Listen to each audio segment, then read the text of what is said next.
Hey everyone, welcome to solve problem. आज हम president Ramnath Kovind ji के बारे में देखेंगे, जानेंगे, समझेंगे। प्रेसिडेंट रामनाथ कोविंद हमारे 14th प्रेसिडेंट ऑफ इंडिया है और करंट प्रेसिडेंट ऑफ इंडिया है। इनका जन्म कानपुर देहात में हुआ था और वहाँ से लेके प्रेसिडेंट तक का सफ़र, उनके चैलेंजेस, ये सब हम देखेंगे। और इनकी जर्नी सच में बहुत ज़्यादा मोटिवेटिंग है, तो आप इस वीडियो को एंड तक देखना और अच्छा लगा तो लाइक शेयर एंड सब्सक्राइब कर देना। ठीक है, तो फिर जानते हैं प्रेसिडेंट रामनाथ कोविंद जी के बारे में। प्रेसिडेंट रामनाथ कोविंद जी का जन्म परौंख गांव में हुआ था, कानपुर देहात डिस्ट्रिक्ट ऑफ उत्तर प्रदेश। ठीक है, तो परौंख गांव में, कानपुर देहात डिस्ट्रिक्ट ऑफ उत्तर प्रदेश। तो ये रहा उत्तर प्रदेश का मैप, ये रहा लखनऊ। ठीक है, ये रहा कानपुर देहात डिस्ट्रिक्ट। सो यहाँ इनका जन्म हुआ था। हिज फादर मैकुल कोविंद, इनके पिताजी का नाम मैकुल कोविंद था, जो एक छोटी सी दुकान चलाते थे। और इन्होंने, जी हाँ, इन्होंने मट्टी के घरों में भी ये रहे हैं। और इन्हें स्कूल अटेंड करने के लिए, एलिमेंट्री स्कूल के बाद जूनियर स्कूल अटेंड करने के लिए 8 किलोमीटर पैदल चल के जाना पड़ता था। और ये एक दलित परिवार से बिलोंग करते हैं। 1945 में जन्म हुआ, दलित परिवार से बिलोंग करते थे। आर्थिक स्थिति काफ़ी ख़राब थी, तो आप अंदाज़ा लगा सकते हैं कि इन्हें कितनी परेशानियों का सामना करना पड़ा होगा पढ़ने के लिए। लेकिन इन्होंने कभी भी पढ़ाई का साथ नहीं छोड़ा और आज ये प्रेसिडेंट ऑफ इंडिया है। और ना ही सिर्फ प्रेसिडेंट ऑफ इंडिया, इतने हम्बल्ड हैं कि मतलब इससे ज़्यादा मोटिवेटिंग कुछ हो ही नहीं सकता। ठीक है, तो फिर आगे देखते हैं इनके करियर के बारे में। सबसे पहले इन्होंने बैचलर की डिग्री ली in commerce and LLB, commerce and LLB में डीएवी कॉलेज, जो कि एफिलेटेड है कानपुर से। तो इन्होंने बैचलर की डिग्री ली कॉमर्स एंड एलएलबी में। और यहाँ से जैसे ये ग्रेजुएट हुए फ्रॉम डीएवी कॉलेज कानपुर, ये सीधा चले गए Delhi to prepare civil service examination. और हम जानते हैं, हालांकि अभी तो सब घर से प्रिपेयर करते हैं, करके भी आईएएस क्लियर कर लेते हैं, लेकिन उस ज़माने में डेफिनेटली दिल्ली हब था। तो ये दिल्ली चले गए आईएएस प्रिपेयर करने के लिए। आईएएस जो one of the toughest exam है, तो इन्होंने वो एग्ज़ाम थर्ड अटेम्प्ट में क्लियर कर लिया। हालांकि इन्हें आईएएस, प्रॉपर आईएएस नहीं मिला, लेकिन इन्हें अलाइड सर्विसेज मिली, जिसका बाद में इन्होंने छोड़ने का डिसीज़न लिया और इन्होंने लॉ प्रैक्टिस करना चालू किया। और फिर रामनाथ कोविंद जी ने अपना नाम एज एन एडवोकेट एनरोल करा लिया with the bar council of Delhi. In 1971 ये एडवोकेट बन गए, इन्होंने एनरोल करा लिया with the bar council of Delhi.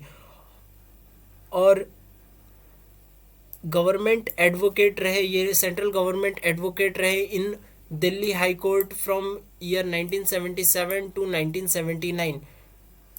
ये government advocate, central government advocate रहे दिल्ली हाई कोर्ट में फ्रॉम 1977 टू 1979। इसी दौरान इन 1978 ये स्टैंडिंग काउंसिल भी रहे, रहे for the central government in supreme court of India. यानी कि स्टैंडिंग काउंसिल जो होता है वो अपॉइंट होता है फॉर रिप्रेजेंटिंग ए क्लाइंट, यानी गवर्नमेंट उसे अपॉइंट करता है किसी क्लाइंट को रिप्रेजेंट, यानी किसी गवर्नमेंट केस को रिप्रेजेंट करने के लिए। तो ये सुप्रीम कोर्ट में भी as a advocate, as a lawyer रह चुके हैं और इन्होंने दिल्ली हाई कोर्ट और सुप्रीम कोर्ट में प्रैक्टिस किया अंटिल 1993। तो इन्होंने 1971 से 1993 तक इनका एज ए लॉयर जर्नी रहा। ठीक है, फिर इसके बाद देखते हैं कि इनका पॉलिटिकल करियर। और हम जानते हैं कि इन्होंने, और अब ये बीजेपी, भारतीय जनता पार्टी से प्रेसिडेंट ऑफ इंडिया है। तो इन्होंने भारतीय जनता पार्टी इन 1991 में ज्वाइन किया। यहाँ देख लीजिए 1993 तक ये थे, लेकिन उससे 2 साल पहले ही इन्होंने भारतीय जनता पार्टी 1991 में ज्वाइन कर लिया था। और ये प्रेसिडेंट रहे of BJP Dalit Morcha between 1988 and 2002। यानी कि यहाँ से लेके यहाँ तक ऑलमोस्ट 4 साल ये प्रेसिडेंट रहे बीजेपी दलित मोर्चा के और president of all India Koli Samaj के। ये खुद कोली समाज से आते थे, तो ये प्रेसिडेंट रहे ऑल इंडिया कोली समाज के इस दौरान। ठीक है, तो प्रेसिडेंट ऑफ दलित मोर्चा रहे और कोली समाज के प्रेसिडेंट रहे। सॉरी, ये यहाँ पे रिपीट हो गया। फिर इसके बाद देखते हैं, अब हम जानते हैं ये बीजेपी से जुड़े थे, तो आरएसएस से भी डेफिनेटली जुड़े होंगे। और इन्होंने अपना पुश्तैनी घर, जो कि दारापुर में था उसे राष्ट्रीय स्वयंसेवक संघ को डोनेट कर दिया। सून आफ्टर ज्वाइनिंग, बीजेपी में ज्वाइन होने के बाद इन्होंने इलेक्शन भी लड़े। पहला घतामपुर और भोगनीपुर ये दो जगह, भोगनीपुर, घतामपुर और भोगनीपुर ये दो जगह से इन्होंने, ये दो जगह है उत्तर प्रदेश से, यहाँ से इलेक्शन भी लड़े। हालांकि ये सफल नहीं हुए, पर इन्होंने यहाँ से इलेक्शन लड़ा और इसके बाद वहाँ से फेलियर होने के बाद भी ये बन गए राज्यसभा से MP from the state of Uttar Pradesh. तो ये राज्यसभा एमपी बन गए इन 1994। ठीक है, तो एमपी बन गए, राज्यसभा के मेंबर बन गए फ्रॉम 1994 उत्तर प्रदेश से। तो 2 साल इन्होंने 2 कॉन्जिक्यूटिव टर्म्स राज्यसभा एमपी रहे, मेंबर ऑफ पार्लियामेंट रहे, राज्यसभा के मेंबर रहे। और इस दौरान इन्होंने serve as the chairman of Rajya Sabha house committee. ठीक है, तो हाउस कमेटी जो होती है उसके चेयरमैन भी ये रह चुके हैं।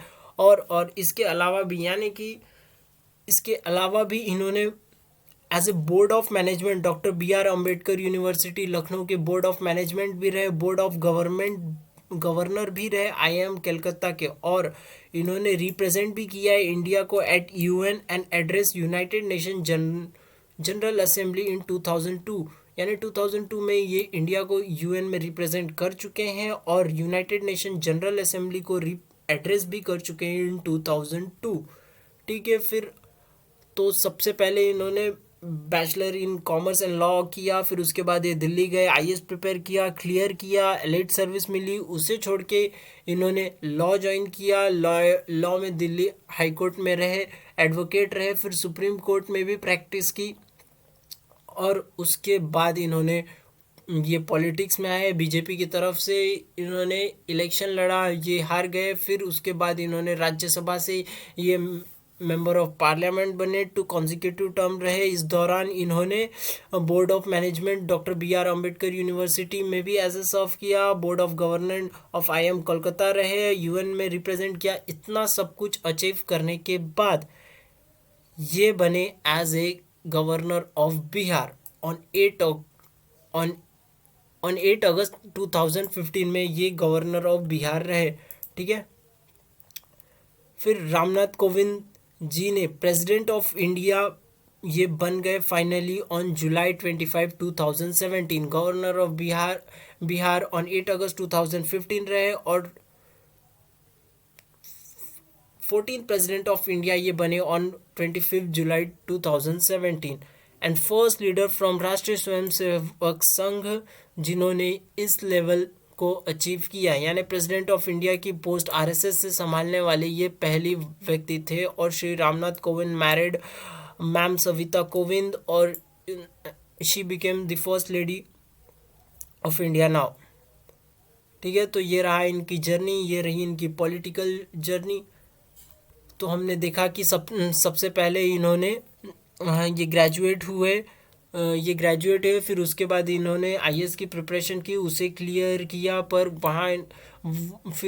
वहाँ उन्हें एलिट सर्विस मिली जो कि इन्होंने छोड़ के लॉ प्रैक्टिस स्टार्ट की। फिर लॉ में ये एडवोकेट रहे, फिर इन्होंने सुप्रीम कोर्ट ऑफ इंडिया में भी प्रैक्टिस किया। फिर उसके बाद इन्होंने UN को भी रिप्रेजेंट किया है, बोर्ड ऑफ मैनेजमेंट भी रहे, बोर्ड ऑफ गवर्नर भी रहे IIM कलकत्ता के।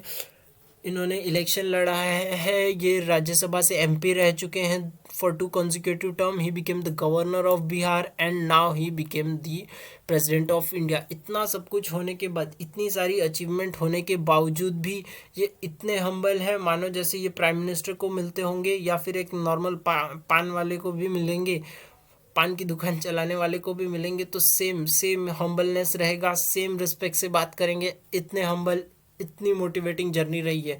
तो ये वीडियो, ये एक छोटी सी एक क्लिप है कोविड वॉरियर के दौरान जब प्राइम मिनिस्टर मोदी ने सबको रिक्वेस्ट किया था, तो उस दौरान ये देखिए आप, एक छोटी सी वीडियो, ये उनके लिए तालियां बजाते हुए कोविड वॉरियर के लिए। सो देखिए आप ये क्लिप।